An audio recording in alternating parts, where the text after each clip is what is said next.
The University of Technology's Academic Staff Union, UTech, has received a new proposal from the university's management. The proposal is for half of the more than $800 million in retroactive salaries to be paid out. However, the union says it will meet with members to decide if the proposal will be accepted and whether or not the week-old strike at the institution will end. Now, meanwhile, earlier today, students had a protest of their own.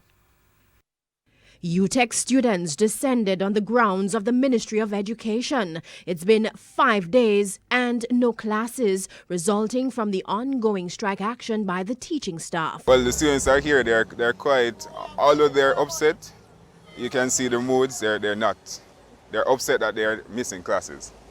So that's a general mood. The Minister of Education, Carl Samuda, addressed the students, assuring them that the ministry was actively working to bring an end to the strike. But my ambition is to resolve the matter today, because I want these children in class tomorrow. Yes. So that is our objective. This was a few moments before officials from the ministry, UTech administration, and the union representing the lecturers met to continue negotiations. The lecturers have been adamant that they will not return to the classroom unless retroactive monies owed to them are paid. The ministry has also been adamant that it is unable to meet the demands.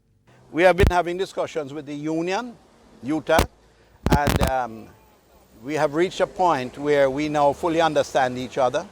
They understand the limits of our capacity to absorb the kind of demands that are being made, especially against the background of having, in our supplementary estimate, provided UTech with 25% of that facility, that we increased our expenditure budget by $4 billion. And UTech received $1 billion to address aspects of their operational costs.